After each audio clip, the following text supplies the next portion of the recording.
Now for our story.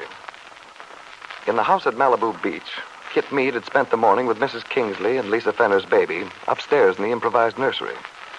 Kitt was anxious to learn how to care for the child and had watched Mrs. Kingsley attentively, although she was aware of the housekeeper's hostile scrutiny, aware that the woman had many questions on her mind, questions Kitt didn't intend to answer. All the careful plans she had made during the past months were beginning to take shape now. The final goal was in sight. So it's a rather determined-looking Kitt Meade this morning, sitting before her dressing table, arranging her hair. Mrs. Kingsley said the baby can travel in a few weeks. When Bill sees the baby, everything will be all right. He'll be so proud, happy. He'll forget all about Peggy Douglas when he sees his son. If only nothing goes wrong. Perhaps I'm a fool to think Lisa will agree. But if it can't be done legally, this is the only way. If she doesn't agree, and she might not, well, I'll go over now. I'll talk to Lisa. Then I'll know one way or the other. Kitt Meade got up, quickly left the house, and walked up to Paul Cromwell's, a few doors away. As she passed the garage, she noticed that the door was open, and Paul's roadster was gone. She was rather glad, since it probably meant that Paul wasn't at home. That made it easier. He hadn't approved of her seeing Lisa.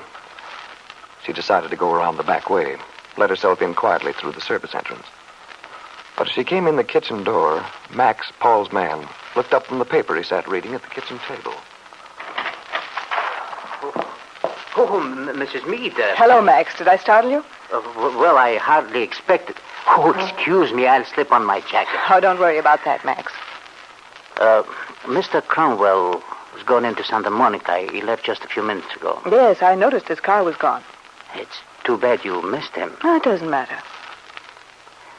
How are things at the other house, Mrs. Meade? Oh, fine. Of course, Mrs. Kingsley has her hands full. Yes, I should think so. Oh, she doesn't seem to mind, though. Well, that's good. Have you seen her? Yes, I saw her a few minutes earlier today. She went on great length about the new baby. Says she thinks it's a wonderful child. Oh, it is, Max. A beautiful baby. You're very fortunate, Mrs. Meade. Why do you say that, Max? Well, isn't there a saying, children are the keys to paradise? Yes. Yes, I believe there is. I think you understand quite well what's going on, Max. Well, occasionally, Mr. Cromwell and I have a little talk. Yes, I know. And then I can't help but make certain observations, draw conclusions. I find that I'm frequently correct. And in this case, I'm sure you are. Max, I hope you won't mind if I ask you a favor. What is it, Mrs. Meade? I'm always I'd appreciate it if you'd not mention, well, anything you may have deduced in regard to Mrs. Fenner, the baby and all that sort of thing, to Mrs. Kingsley. She's a good woman, of course, but she hasn't your sophistication, shall we say? Quite, Mrs. Meade. I understand. Besides, it's not my habit to indulge in backstairs gossip. Oh, forgive me, Max. I only wanted to be sure.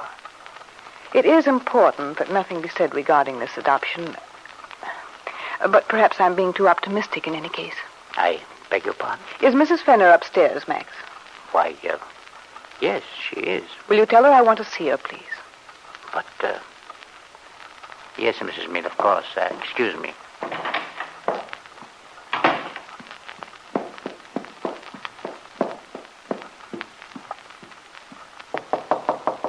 Yes, come in. Oh, Max, I was just about to ring. I wonder if I could have a cup of bouillon. I'm actually a little hungry today. Good. I'll bring some up directly. You're feeling much better. An appetite is good sign. Mrs. Fenner, I came to tell you that Mrs. Meade is downstairs. Kitt? She asked me to say that she wants to see you. Please tell Mrs. Meade I'm not feeling very well, Max. Then, you don't wish to see her? No, Max. I don't wish to see her. Very well.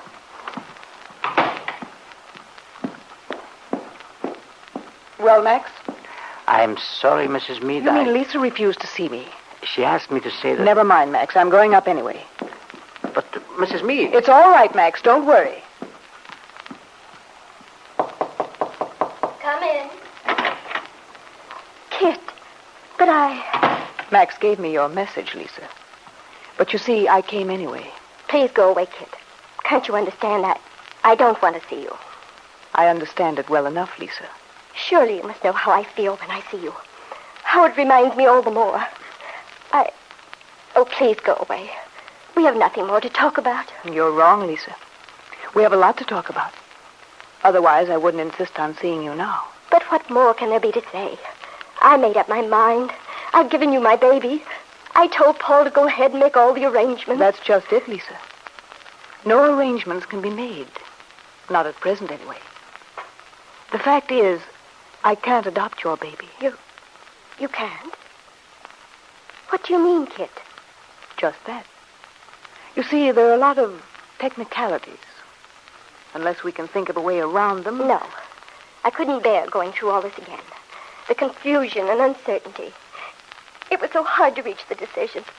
Trying to decide what is best for everybody, for the baby.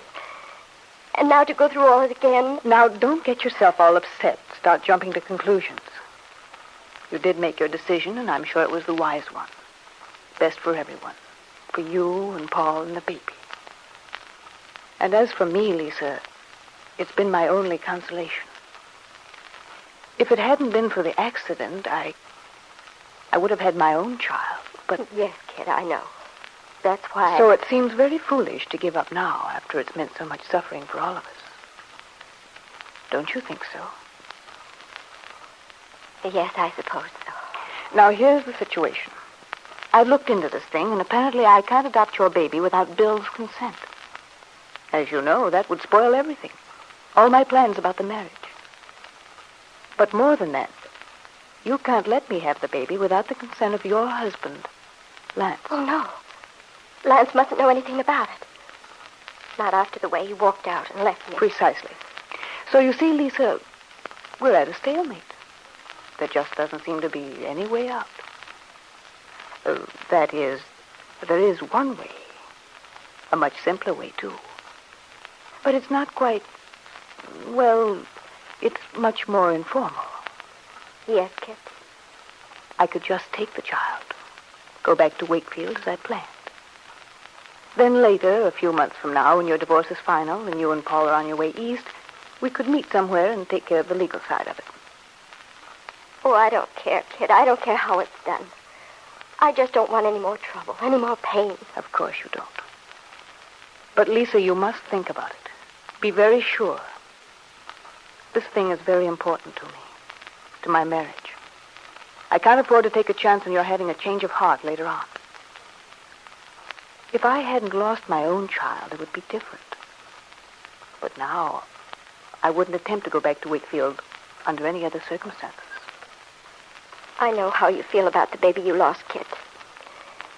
And if mine takes its place, it's the least I can do. I'm glad you realize how important it is. You see, otherwise I'd stay here. And in all probability, Paul and I would work out our own salvation together.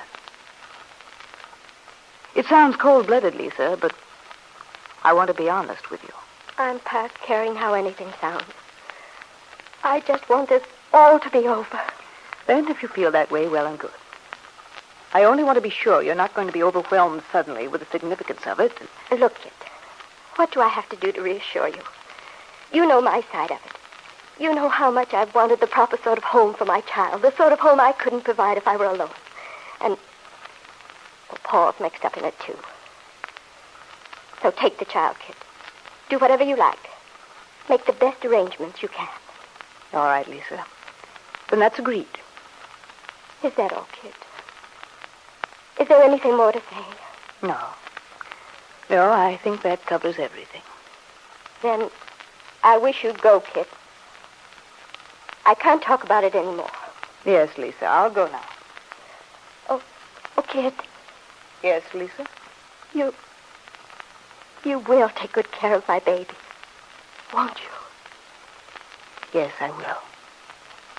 You can be sure of that. Kitt Meade was very satisfied as she walked back to the other house. Now she felt secure. Everything had worked out as she'd wanted. There was nothing to worry about now. No obstacle threatened her plans.